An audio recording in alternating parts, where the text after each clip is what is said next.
Hello mga kabubong, nandito tayo ngayon sa ating project dahil i-update ko lamang kayo sa ating installation ng stone coated and undersheeting. Pero bago yan, please don't forget to like and subscribe because it's time to raise the roof.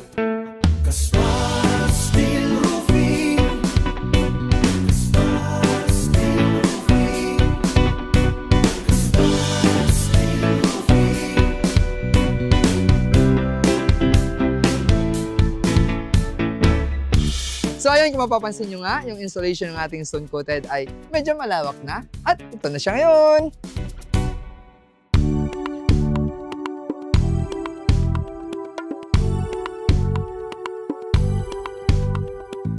So yun, sukatan muna natin yung family room.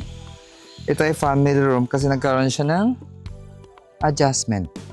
So, magkaiba yung plano based on plan, kaya kailangan natin sukatan bago natin pa-deliver yung panibagong roof.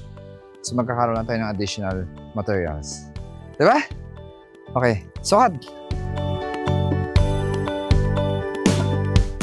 So yung kulang na lang yung end flashing doon, tsaka yung dito, no?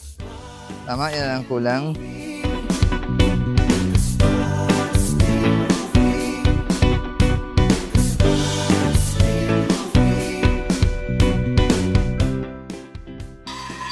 Kabilang length. Kasi minsan, mas maiksi dito. Minsan, mas mahaba doon. So, double check mo. Ito, nahuli to kasi nagkaroon siya ng adjustment. Lumapad.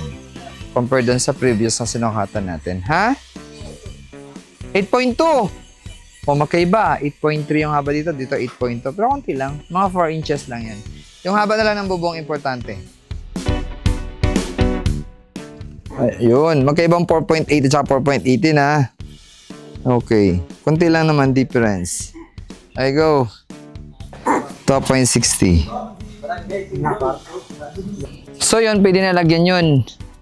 So ito muna tapusin natin. Okay na, matapos na natin yun.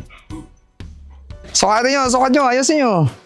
So yun, dyan na nga nagtatapos yung video nito at maraming salamat sa inyong pagsama and I hope meron kayong natutunan. Kahit kunti lang, di ba? So abangan nyo yung kabuuan transformation ng bubong nito sa aming YouTube channel at sa aming Facebook page. I'm Paul Castillo, all about roofing. Please visit www.casparroofing.ph or Caspar Steel Roofing Incorporated in our Facebook page. And remember, if you want strong, durable, and built to last, all you have to do is raise the roof.